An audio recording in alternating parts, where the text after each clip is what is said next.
many other cities, drivers are not paid many of their expenses. Here in New York City, we are completely different. We pay drivers a minimum driver pay. What that means is that they can afford vehicle expenses, maintenance, and many of the other things associated with driving a car for a living. And without this driver pay standard, they would not be compensated for some of those things.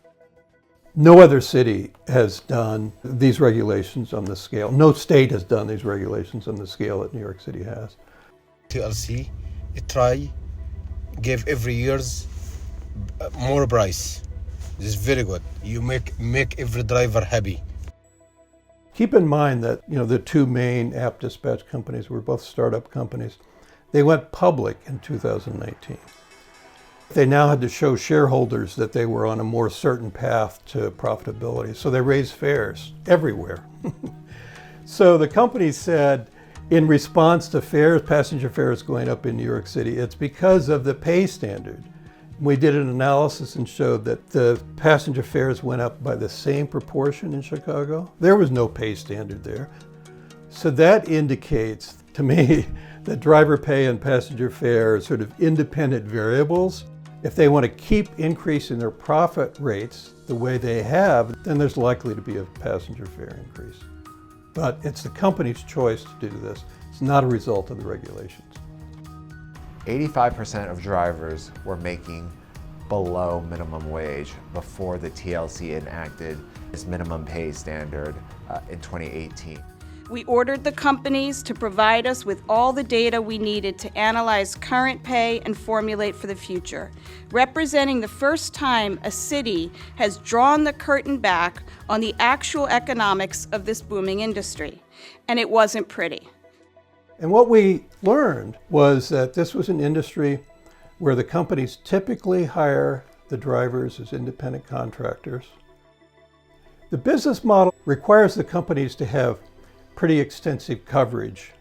So they encourage as many drivers to be out there so that they could provide a ride to a passenger, only pay them for the time they have a passenger in the car. They require the drivers to provide their own car, that is, to buy or rent. There's no downside to the companies in overshooting the number of drivers. So the drivers had a lot of downtime if they were waiting for a dispatch. They weren't being compensated for that time. Costs have increased for many drivers.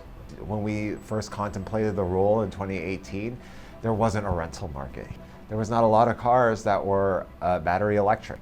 And so all of these things is why we had to update the driver pay study to reflect almost 7 years later, the new reality of the for-hire vehicle market. Car, maybe every year you drive 70,000 miles in a year. This month, maybe we change 60%, 70% for everything. 4 tire, battery. Every month we change brakes. $108. I change 4 routers because a lot construction in street, oil, car wash, maybe every 2 days. Plus, every 4 or 5 hours, you need to clean the car inside. Can't find parking in the street. I rent the garage. $250 a month, $50 gas every day. I mean, say, very expensive. The regulator is someone who tries to ensure a sustainable for-hire market, a safe for-hire market for its passengers. Drivers make sure that 30 million trips are conducted every single month. Make sure that we get to where we need to go. And so we should make sure that drivers are fairly compensated, make sure that they are fairly compensated in relation to their expenses, not any more and not any less.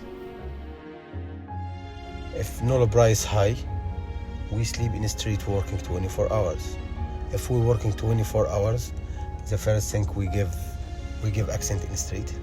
Driver, if he sleep good and have good mood, he can drive. If no sleep good, he can't drive. This is important work. Commission a cab.